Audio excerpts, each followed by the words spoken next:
Karong panahon na mga day, ayaw na yung salig sa mga tao sa imong palibot. Ilabi panahon sa disgrasya, panahon sa kakulian, or panahon nga na mahitabo sa imuha. Kay ngano, ang mga tao karon halos vlogger na tanan. Maunang kung na mahitabo ni magmadisgrasya ka diha, o saan na mga yung tabang, i-document sa ka. So imo kinabuhi, wa na ibili aning kalibutan na. Videohan sa ka, picturean sa ka, iuna sa post sa social media, ay nagkatabangan niya. Maunang mamatay na ang kaguna, pero ang imong video na post na pagka mga walay batasan, di ba? Muna ginayon nga usa katabangan, inegosyo sa ka. Kay vlogger na lagi tanan. Oh, pada atong last time, dahil nasunog. Gabidyo-bidyo. Hala, sunog.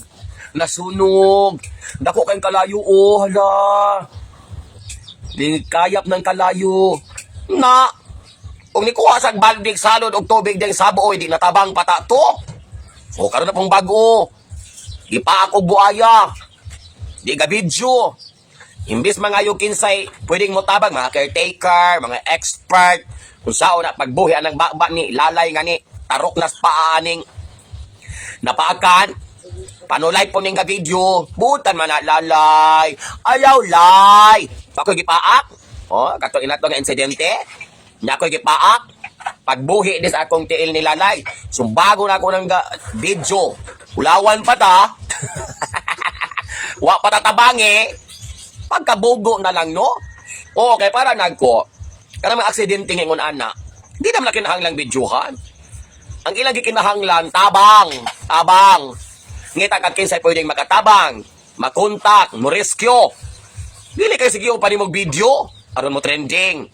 Na pag trending, daghang views. Pag daghang views, magkakwarta ka. So sama na, iya ka matayon, iyang kalisod, imong kalipay. Mura magdako kay sweldo karon sa Facebook o sa Reels nga pwedeng kagmaya. Wala man na sa unang panahon, pag madisgrasya, tabangan diretso. Labi ng mga major accident. Tanawa ng mga disgrasya karon sa karsada, nagbanggaanay, sala diya sa dalan. Diba? Wa pa na lang hospital, pero nakita na ta. Kaya wa man unahan pa nga yung tabang. Imbis matabang pag mabuhi pa, natigok na hinuan. Pagkatuy-tuy na gulaman ng mga tao karon. Okay, unahon ng reels, unahon ng video, unahon ng content. Unahon ng kwarta, usa na kinabuhi sa tao kay mga nawong yung kwarta, no? Kung di na rin mag-videohan, di ay okay naman good, kahit kagtabang. No? Wa good. Ambot lamang. Unang, ayaw na lang magkumpiyansa, madisgrasya mo, anikamot na lang mag-inyong lingkawas. Tapos kamo po, ang pag-video po, depende po, day.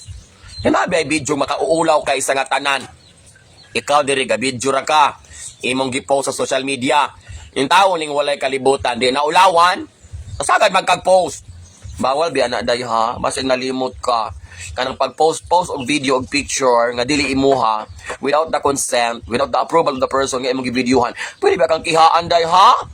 Taka lang gyud ka. Muna pa kang freedom of expression.